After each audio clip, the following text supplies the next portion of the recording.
SG Consultancy Services. Study MBBS in Russia, Philippines, Uzbekistan. Reply ఇవ్వడం అంటే immediate ఇట్లా ఉంటుంది చూడు, రెస్పాండ్ అవ్వడం, రియాక్షన్ బంద్ చేయాలి. రెస్పాండ్ అవ్వాలి, రియాక్షన్ బంద్ చేయాలి. ఈ రియాక్షన్ బంద్ చేస్తే పక్కా సూపర్ అయిపోతుంది లైఫ్. సో మీ అందరికి రిక్వెస్ట్, మూడు మెయిన్ స్ట్రెస్లు ఉంటాయి మీకు. ఒకటి, పిల్లల్ని స్కూల్కి పంపడం, ఇది ఫస్ట్ స్ట్రెస్. సొల్యూషన్ క్రియేట్ చేయండి మీరు, నన్ను అడగద్దు. నేనంటే అది మీకు ప్రాబ్లం, ఏం ప్రాబ్లం, దానివల్ల మీకు వచ్చేది ఏంది, హెల్త్ చెడిపోతుంది, బీపీలు వస్తాయి, షుగర్లు వస్తాయి, మీ హెల్త్ మొత్తం చెడిపోతుంది. మీ పిల్లలను బాగు చేసి వాళ్ళు జాబ్లోకి వచ్చే వరకు మీ లైఫ్ చెడిపోతుంది.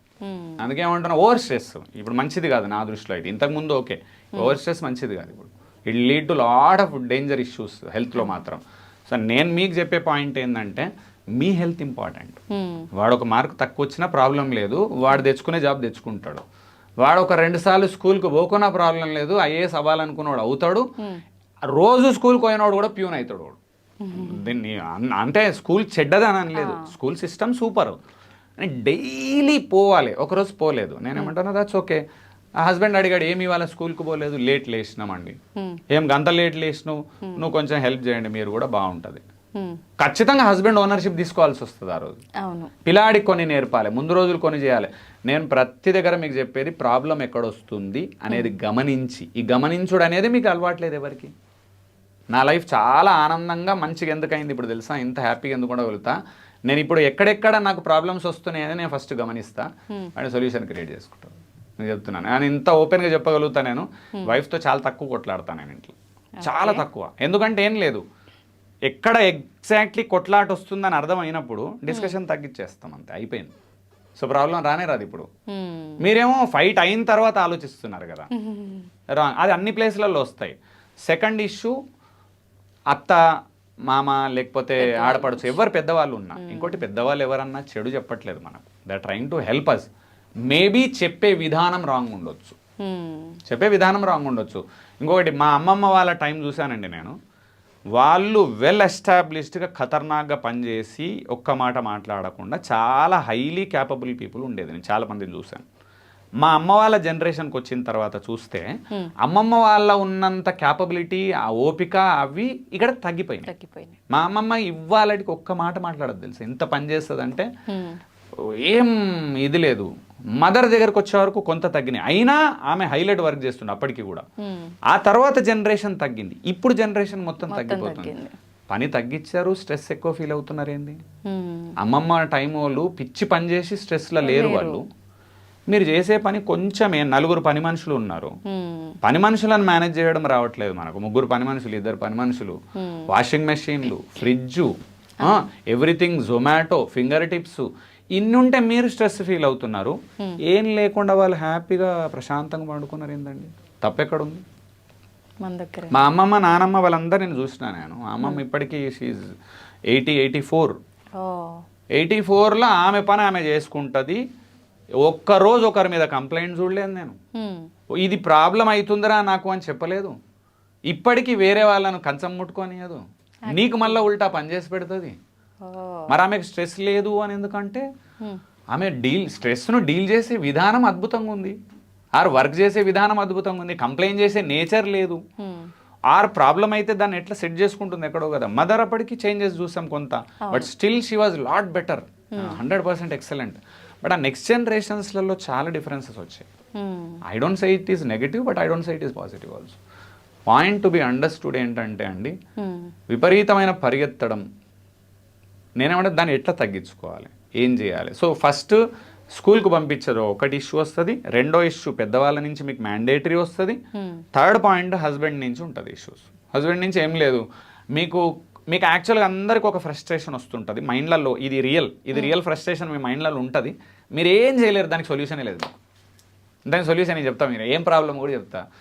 మీరు సీరియస్గా ఈ 10 పనులల్లో కొట్టుకుంటూ ఉంటారు, హస్బెండ్ ప్రశాంతంగా పేపర్ చదువుతుంటారు, మీకు మంట మడుతుంటుంది లోపల, అగ్నిగోళం మడుతుంటుంది. అసలు కొంచెమన్నా బుద్ధి ఉంది ఆయనకు, హెల్ప్ అన్న చేయడా, మనిషి అని లోపల ఉంటుంది, బయట ఉంటుంది. ఇన్నేళ్ళ నుంచి సంసారం చేస్తున్నారు, మీకు అర్థమవుతలేదా మీ హస్బెండ్ ఎట్లా అంటాడు? అర్థం చేసుకోవాలి కదా. లేదు ఆయనకు చెప్పండి, కొంచెం ఇది చేసి పెట్టు అండి. లేదు ఆయనకు చెప్పినా చేయడు, ఏం చేస్తాం చెప్పండి, ఏం చేయలేము. నేను ఏదైనా చెప్తే చేస్తారు ఎవరన్నా. మీకు ఉన్న ప్రాబ్లం ఏం తెలుసా, చెప్పరు మీరు. లేడీస్కి ఉన్న ఇష్యూ ఏం తెలుసా, వాళ్ళు గమనించి చెయ్యాలి అనే మీ ఫీలింగ్. వాళ్ళు జీవితంలో కూడా గమనించలేరు మగవాళ్ళు. మీకు ఇప్పుడు రాసిస్తున్నా, నిజంగానే గమనించలేరు. యాక్చువల్గా మీరు అర్థం చేసుకోవాల్సింది ఇక్కడ పాయింట్, జెంట్స్ అండ్ లేడీస్ యొక్క మనస్తత్వాలు చాలా మందికి క్లారిటీ లేదు.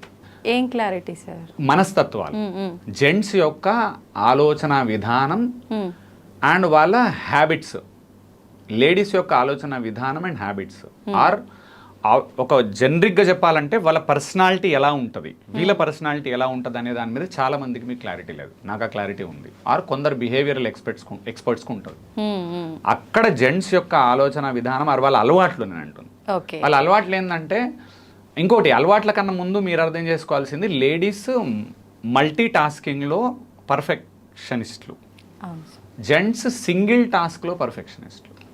సో ఇప్పుడు జెంట్స్ సింగిల్ టాస్క్లో పర్ఫెక్షనిస్టులు అని మీకు అర్థమైతే, సోఫాలు కూర్చొని ఆయన కనుక మొబైల్ చూస్తున్నాడు అనుకోండి, so he will only indulge in to mobile, nothing else.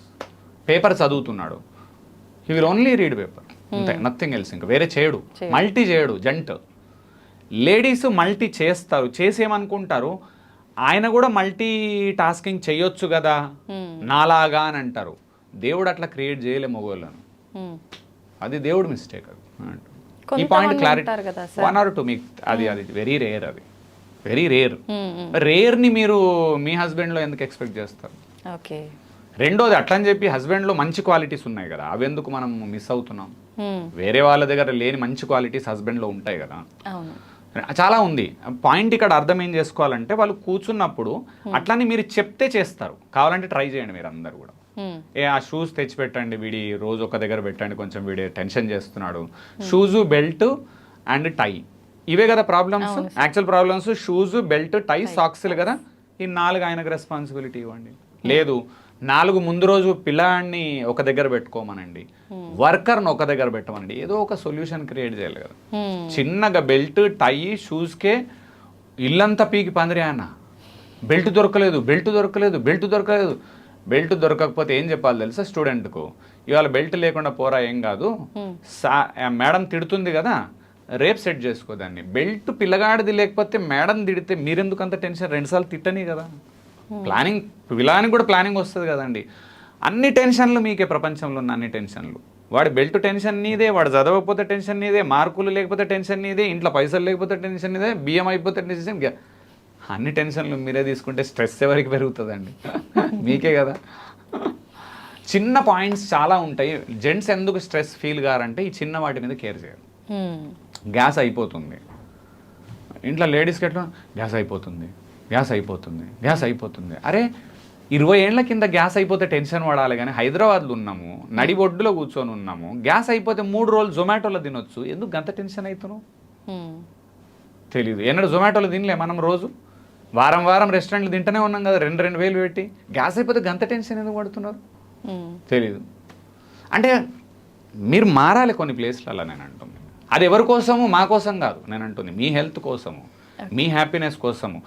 పెద్ద విషయాల మీద మీరు టెన్షన్ పడితే మంచిది, చిన్న విషయాల మీద టెన్షన్ పడితే తప్పు. రాదర్ దాన్ చిన్న విషయాలను మేనేజ్ చేయడం అర్థం చేసుకోవాలి, అది లీడర్షిప్ స్కిల్.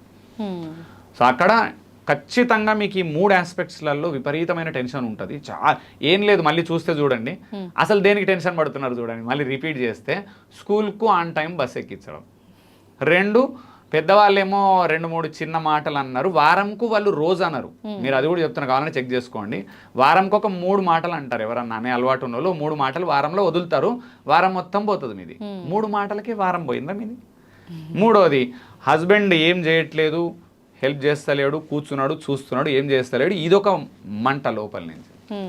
ఈ 3 అన్ని కలుపుకొని ఏమైంది, ఓవర్ స్ట్రెస్ ఫీల్ అవుతున్నాయి. యాక్చువల్గా అది ఏది స్ట్రెస్కు రీజనే కాదు పెద్దది నిజానికి. యాక్చువల్ తీసుకోకపోతే, తీసుకుంటే మొత్తం అదే రీజన్ ఇక ఫుల్గా. మీరు ఇక్కడ కూర్చున్న వాళ్ళు ఎవరైనా నీకేం తెలుసు, నువ్వేం చేయవు, పండుకుంటావు అని మీరు కనుక మాట్లాడితే, లేడీస్ ఎవరన్నా, నీ హెల్త్ ఖరాబ్ అవుతుంది. నేను అట్లా మారినా, చేంజ్ చేసుకున్నాను. నేను మారకుండా మీతో మాట్లాడట్లే. నేను నా కోపం చాలా ఎక్కువ ఉంటుండే 10 years కింద. నేను ఎంత ప్రశాంతంగా మాట్లాడుతున్నాను. ఎవరన్నా వచ్చి, ఇంకోటి మీకు వీడియోలో సీరియస్గా ఇస్తాను, ట్రైనింగ్లో సీరియస్ చెప్తా, కావాలని చెప్తాను నేను. అది నేను కావాలని తిడతా, కొందరిని తిట్టడం కూడా తిడతా, కావాలనే తిడతా. కానీ నేను లోపల నుంచి తిట్టా, మైండ్ నుంచి తిడతా నేను.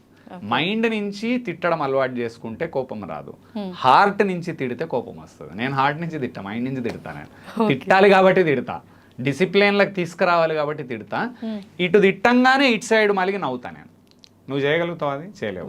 గంట సేపు మంట, కళ్ళంత రెడ్డు, రోజంతా లొల్లులు, తెల్లారి మళ్ళీ దాన్ని క్యారీ చేస్తారు మీరు. డిస్కషను, లొల్లులు, కొట్లాటలు. ఇంకొక పాయింట్ అండి, అందరూ బాగా స్ట్రెస్కు ప్రాబ్లము, ఫైట్స్ కంపల్సరీ అవుతాయండి హస్బెండ్ అండ్ వైఫ్ మధ్యలో. బికాస్ ఇద్దరికి మెచ్యూరిటీ లెవెల్స్లో ప్రాబ్లం ఉంది. ఓన్లీ హస్బెండ్ది రాంగ్ అని మీరంటే నేను ఒప్పుకోను, ఓన్లీ వైఫ్ది రాంగ్ అని వాళ్ళంటే నేను ఒప్పుకోను. ఇద్దరిది తప్పులు ఉన్నప్పుడే ఫైట్స్ అవుతాయి, ఇది గ్యారంటీడ్ రూల్. కాబట్టి నేనేమంటున్నాను, ఎక్కడెక్కడ మీకు ప్రాబ్లమ్స్ అవుతున్నాయి. ఇంకొక తప్పు లేడీస్ చేసేది ఏంటి, ఒక ప్రాబ్లమ్ని తీసుకొని అక్కడొచ్చిన కోపాన్ని ఇక్కడికి ట్రాన్స్ఫర్ చేస్తారు మీరు. ఇది జెంట్స్ చేయరు. జెంట్స్ గొప్పతనం కాదు, మళ్ళీ చెప్తున్నా, మీరు జెంట్స్ చేయరు అన్నప్పుడు నేను జెంట్ కాబట్టి చెప్తున్నా అనుకుంటే తప్పు. మీరు జెంట్స్ మనస్తత్వం అట్లాంటిది, నేను అది అంటూ. దేవుడు కొన్ని ఎట్లా క్రియేట్ చేశాడంటే వాళ్ళు ఇమ్మీడియట్గా మర్చిపోతారు. బికాజ్ ఏంటంటే ఇమోషనల్ పీపుల్ కాదు జెంట్స్. యాక్చువల్లీ మీరు తెలుసుకోవాల్సింది, మీరు emotional people, ladies emotional people, gents emotional కాదు. అయిందా? అందుకని ఎవరన్నా పోతే లేడీస్ ఏడుస్తారు ఎక్కువ కదా, జెంట్స్ ఏడవారు. మీరు చూసారు కదా మీరే. మరి అంటే క్లియర్ అక్కడ, ఈయన ఏం పట్టించుకోడు, ఏదాన్ని కేర్ చేయడు, చచ్చిపోతేనే పట్టించుకోడు వాడు. నువ్వు జోకులు వేస్తున్నావు, చచ్చిపోతేనే పట్టించుకోడు పెద్దగా. నువ్వు తొక్కలో సాక్స్ పోయిందంటే ఫీల్ అవుతాడా? నన్ను పొద్దున వచ్చేవారని అన్నారండి ఎవరన్నా ఇంట్లో, నా వైఫ్ అన్నది అనుకోండి, సాక్సులు కనబడతలేవండి, పోనీ రేపు ఇంకోటి కొనుక్కుందాం. ఇప్పుడు ఏం చేస్తాం చెప్పు నువ్వు? అయితే సొల్యూషన్స్ ఏంటి, జాగ్రత్తగా పెట్టుకోవడం, వాడికి అలవాటు ఉండాలి కొడుకు. లేదు వాడు పెట్టట్లేదు ఎందుకు, వాడు మొగోడే కొడుకు, నా కొడుకు వాడు మొగోడే కదా, వాడు నా టైపే, పోయినా ఇంకొడుకుని. అమ్మాయిలు అట్లా ఉండరు, చిన్నప్పటి నుంచి అమ్మాయిలు డిఫరెంట్ ఉంటారు.